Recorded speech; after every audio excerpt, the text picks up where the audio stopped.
Padmasana or lotus pose is a foundational pose in yoga. Once a practitioner has mastered it, they can combine it and use it during meditation, inversions, arm balances, and a lot of other different yoga poses. The key is to have good mobility in the hips, knees, and ankles in order to be able to master this pose. Let's look at some tips and tricks to get into this pose. A prerequisite for Padmasana is to be able to sit in Sukhasana comfortably with the knees close to the ground. If you need help with this, I've added the link to the Sukhasana tutorial in the description below. In order to open your hips further, we can do the pose called Agnisthambasana. So grab your right foot and place it over the left ankle and pull the left foot ahead to make sure it's below the left knee. That is, stack both the shins on top of each other. Make sure the spine is erect. You will feel this stretch in the right hip. Maybe you can grab a block in front of you at whatever height is comfortable for you and start folding forward until the forehead reaches the block. Keep pushing the right knee towards the ground and hold the pose. Keep breathing.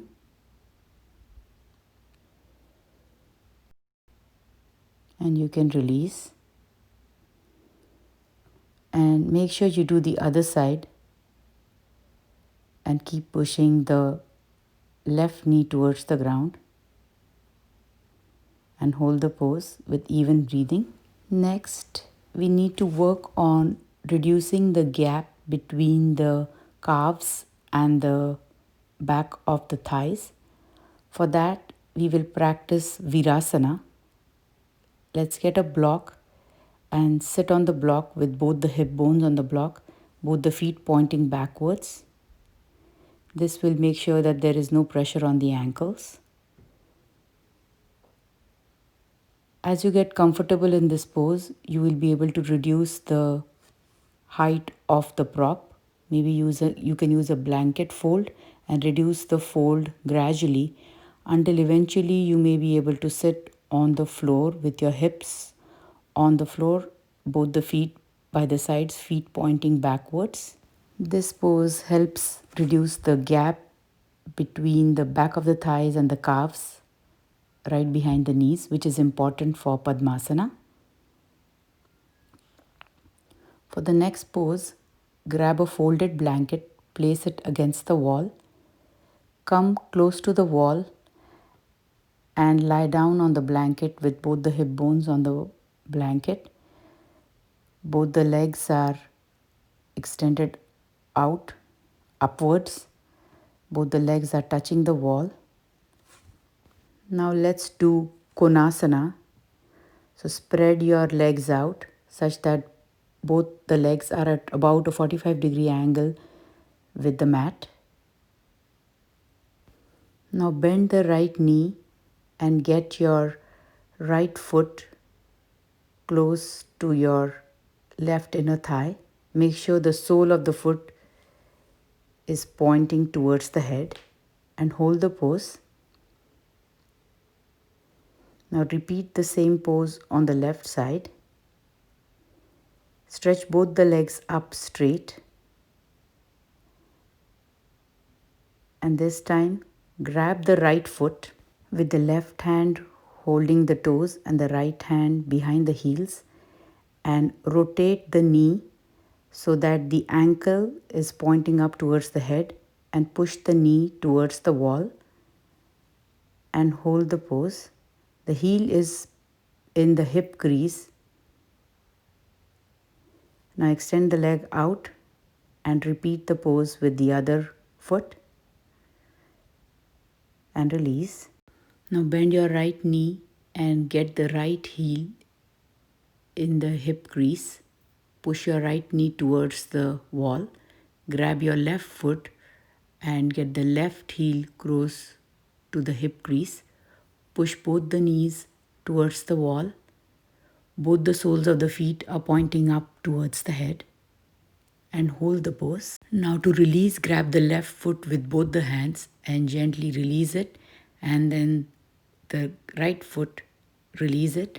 Now make sure to do the other side by bending the left knee first and then the right knee. And you can release. Now let's do a pose called Ardha Padmasana. Grab a bolster in front of you, sit on a blanket. Bend the right knee and place the right foot in the middle of the bolster right in front. And fold forward until both the elbows reach the bolster and hold the pose. You will feel a good hip release in your right hip. Now you can gently hold the right foot with both the hands and grab it and take it up towards the navel and place the heel in the hip crease. The right sole is pointing up and the right knee is pushing down towards the floor. And hold the pose. And hold the foot with both the hands and release. And do the other side. Make sure the sole of the foot is pointing up and the knee is pointing down. And you can release. Now let's do the Padmasana. So extend both the legs out at a slight angle. Bend your right knee, grab your right foot with both the hands. Place the right heel close to your hip. Make sure the right knee is pushing towards the ground. Grab the left foot with both hands and pull the left heel and place it close to the hip crease. Push with both the knees towards the ground. Spine is erect. Keep breathing evenly. And hold the pose. To release the pose, grab the top foot with both the palms and then the bottom foot with both the palms and release and extend both the feet out. Make sure you do the other side. Now remove the blanket and do Padmasana, grabbing the left foot, placing it at the left crease, and then grabbing the right foot and placing it at the right hip crease.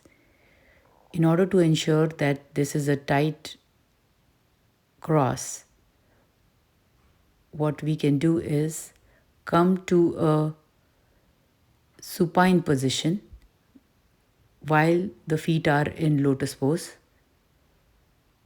Very gently extend your spine and lay it down. Make sure the shoulders and neck are relaxed. Knees tend to come up.